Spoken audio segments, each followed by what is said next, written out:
Bismillahir Rahmanir Rahim wa sallallahu ala Sayyidina Muhammad wa ala alihi wa sahbihi ajma'in. So inshallah, in this series we're going to be going through the different meanings of thumma.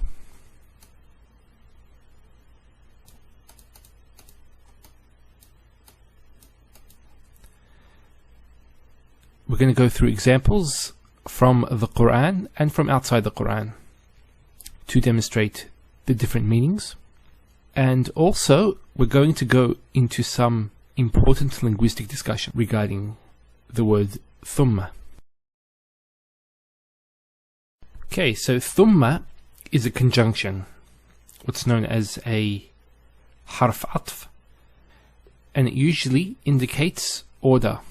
So it joins between two things and it indicates order between them and an extensive period of time. We'll explain what that means in just a second. Just prior to giving the example, we need to actually highlight the difference in the light of another conjunction, which is the fa. So fa is a conjunction that usually indicates order as well. So they both indicate order. The difference is that thumma indicates an extensive period, while fa indicates a brief period. So something that happens immediately after. To demonstrate this, we can go through the following example. So we have the following sentence, Ja'a Muhammadun, which means Muhammad came. Okay, now what we can do is, let's add two more people to the equation. Let's add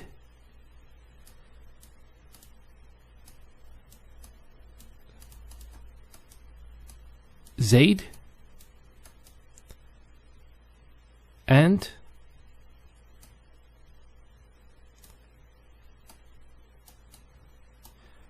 Khalid.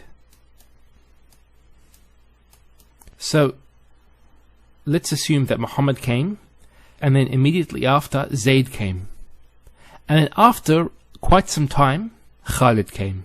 The way we'd represent this is as follows. You'd add the fa, so this particle here, you'll add it here. So let's do that.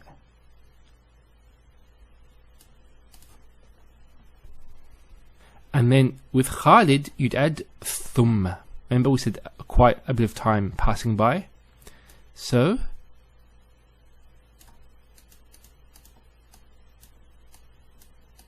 thumma. So the translation of this would be as follows. Muhammad came, then immediately after Zaid came, then after some time Khalid came. And that's represented by both the fa and the thumma. This is an example from the Qur'an. I'm not going to be talking about this thumma here. What I will talk about is starting from here.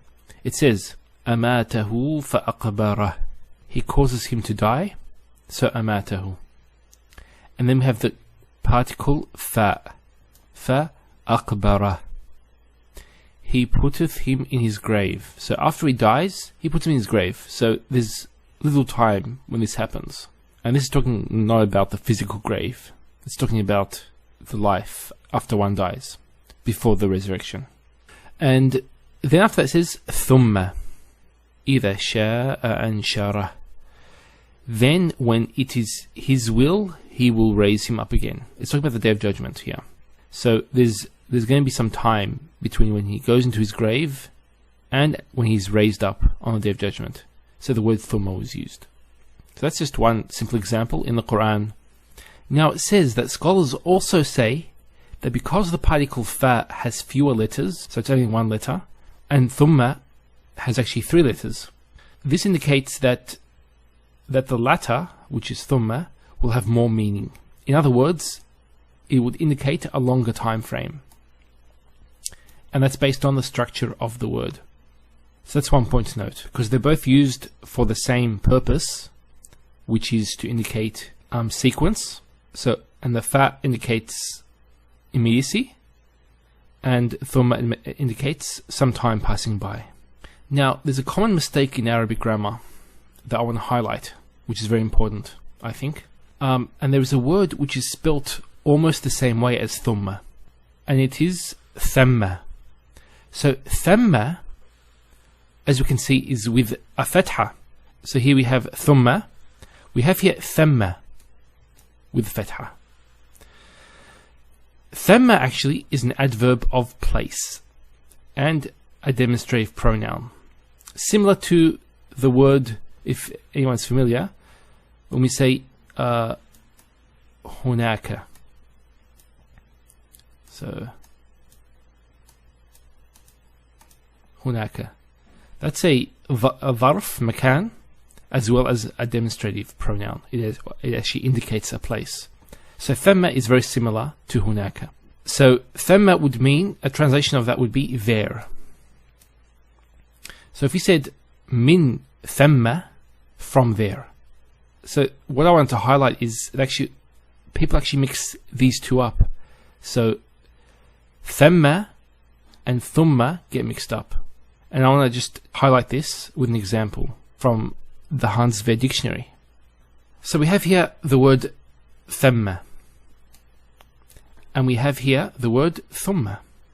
Now, there's one thing I want to mention about this entry, is when we say min thamma, the translation here is hence, therefore, for that reason. The literal meaning would be from there. But the point I want to mention is regarding the word thumma. We have an entry here, it says here min thumma. Now those who study Arabic grammar, even at a simple level, would know that min is a harf jar. In other words, what follows a harf jar, or a preposition, is a noun. In this case, we don't have a noun that follows it, we have a particle, thumma. So that's grammatically incorrect. Min thumma, people use that term, min thumma, to mean then, thereupon, but it's actually not part of classical Arabic grammar. Maybe in modern standard Arabic they've added this in, but it's not part of classical Arabic. So I'll put a big cross against that. Modern standard Arabic is not Quranic Arabic. وصلى الله سيدنا محمد وعلى آله وصحبه وسلم.